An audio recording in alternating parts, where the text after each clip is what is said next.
suis le président et fondateur de Cette Famille. C'est un réseau de familles formées et sélectionnées pour accueillir des personnes âgées et des personnes en situation de handicap à domicile.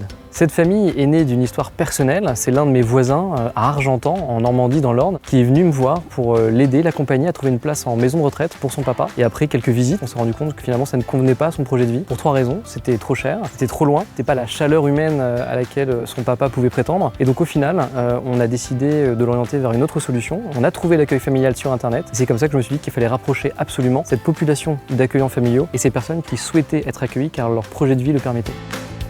Le principe de l'accueil familial, c'est effectivement qu'il y a un confort qui est justement sorti par décret, qui est légiféré. Il y a au minimum une chambre indépendante, l'accès à un point d'eau ou à une salle de bain individuelle et également l'accès aux différentes parties communes. L'intérêt, c'est que chacun puisse garder son intimité, mais puisse avoir des endroits, des lieux où on puisse partager cette vie de famille. Là, ils sont arrivés comme de la famille. Ils sont entourés avec une certaine autonomie. Ils ont vécu avec nos petits-enfants aussi. Et ça, ils aiment énormément. Donc finalement, on n'est pas seul, on continue à vivre comme à la maison, c'est un peu un nouveau chez soi.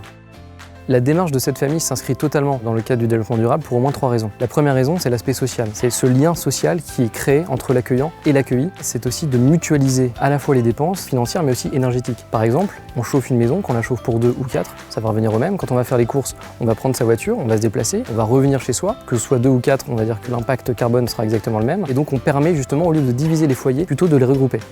Il y a une volonté forte de la société et de l'État à favoriser ce genre d'accueil alternatif à l'établissement. Il y a eu en 2019 le rapport de la mission LIBO, justement sur la dépendance et le grand âge, qui augure d'un bel avenir sur ce genre de solutions, notamment de l'accueil familial, et on attend des lois qui vont permettre de favoriser et structurer l'accueil familial partout en France.